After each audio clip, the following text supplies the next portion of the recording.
Hello, everyone, and welcome to Microbes at Work, a podcast from the experts at JGL Solutions. I'm your host, Tyler Kern. Thank you so much for joining me here for this episode today. Today, we're having a conversation about cracking paraffin chains with Bill Lantz. He's the CEO of JGL Solutions. You've seen him on the podcast before. Bill, welcome back to the show. Thanks for joining me. Okay, thank you for having me again. Well, we are thrilled to have you back on the show today, Bill. So let's talk a little bit about microbes and the effects that they have. So what effect does JGL microbes have on long-chain hydrocarbons, Bill?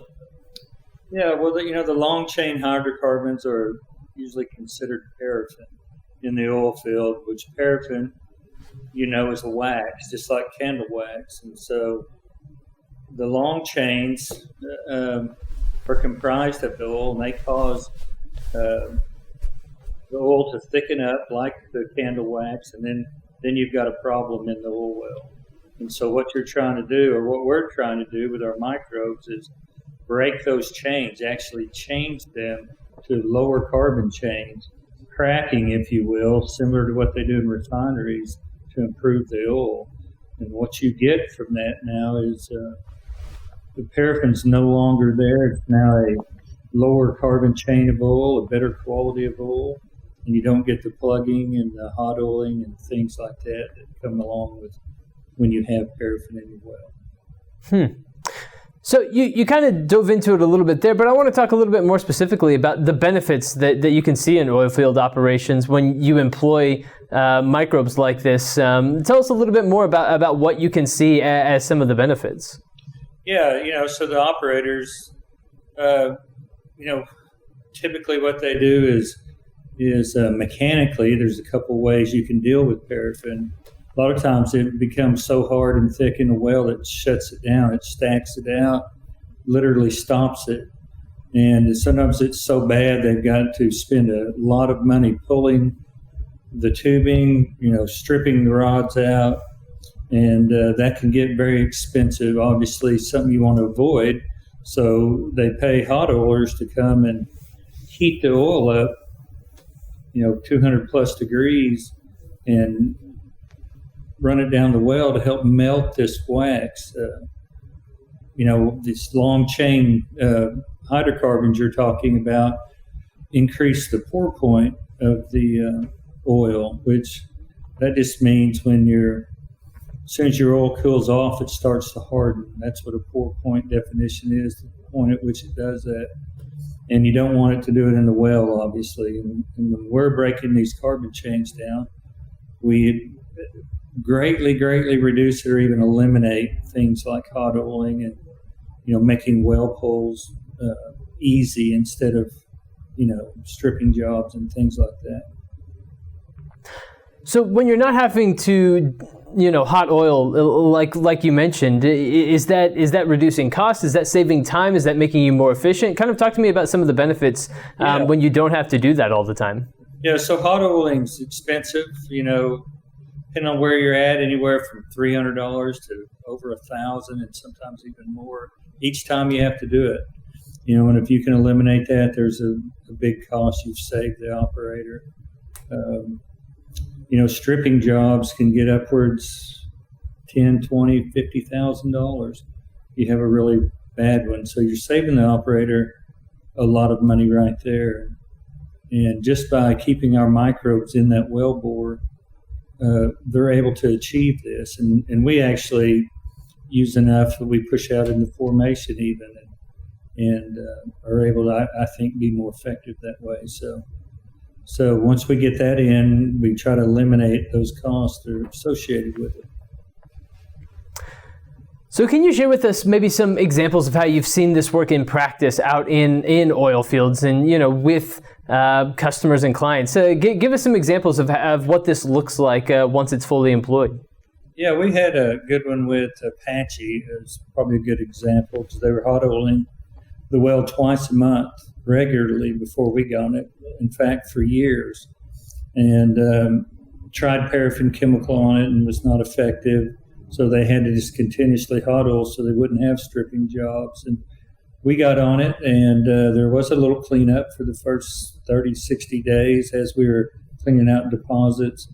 And they had to hot oil one more time. And after that, I know the first go around till they changed the pump where they could look at the rods, it went like a year and a half without hot oiling. They pulled it, changed the pumps, rods were completely clean, kind of surprised them.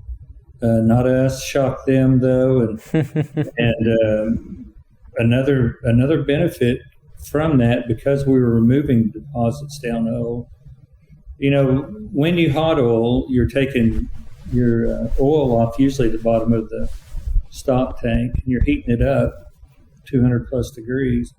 Well, when you do that, heavy ends, that may have a pour point of 190 degrees, end up down the well, and then it cools off as it goes down, and they end up precipitating out, plugging that well bore over time. So as years go by, you block entry into the well bore. Their decline curve, just the natural decline of the oil production, is worsened because of it. If you can remove those blockages, you allow more flow into the well bore and production response, which we did see on this well, a pretty significant one. And once we got the well bore open, having the microbes in there kept it open.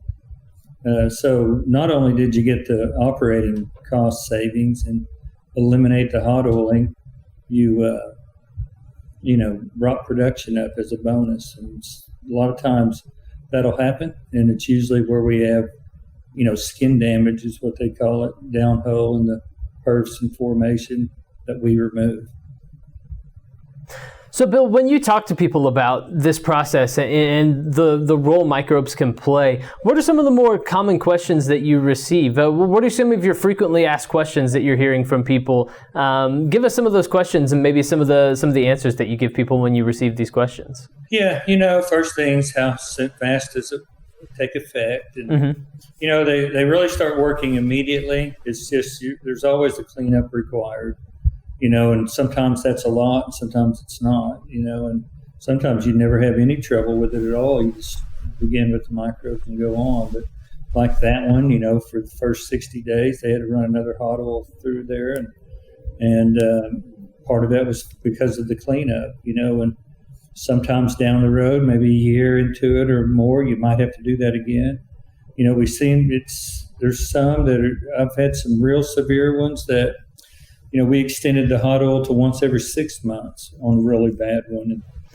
And operator was real happy about that, just because it's way less than what he was doing. But most of the time we can eliminate it well over a year, and they're real happy because of it.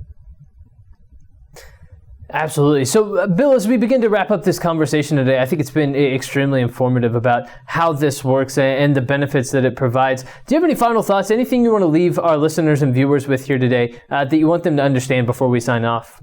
Yeah, it's microbes are long-term. They're long-term effect. You are, directly trying to, eliminate hot oiling, the cost with that. They're doing a lot more, like we mentioned, opening up the well bore, which could take 7 months. But, over time, they're continually doing this and cleaning that system up. But they also go up to the surface, and clean flow lines and keep those clean. We're not hot oiling those. A lot of operators have to spend a lot of time hot oiling flow lines. They get over into the heater treaters and in the tanks and the bottoms and start breaking those down and actually changing them to sellable oil. So just the overall system's going to be cleaner using the microbes, especially when you have paraffin. Most of the time we're not just treating paraffin, we're treating scale and corrosion along with it, and we do very well in those areas. Maybe that'll be a podcast in the future, so we can visit on that. Absolutely. Already thinking about the next topics we can talk about. I love it. Bill Lantz, CEO of JGL Solutions. Bill, thank you so much for joining me today, talking a little bit more about cracking paraffin chains and using microbes for this process, what this looks like and the benefits that it provides. Bill, it's been an absolute pleasure. Thank you so much for joining us once again. Okay. Thank you, Tyler. I really enjoyed it. I did as well. And everyone, we hope you enjoyed this conversation as well and learned a lot. Make sure, of course, to go visit JGL Solutions website as well to stay up to date and to learn more about the solutions we talked about here today. And stay tuned for future episodes of the podcast. You can find them on Apple Podcasts, Spotify. Go subscribe today to stay up to date with the latest episodes. And of course, you can always visit marketscale.com as well for the latest from JGL Solutions. And stay tuned. We'll be back soon with those new episodes. But until then, I've been your host today, Tyler Kern. Thanks for joining us.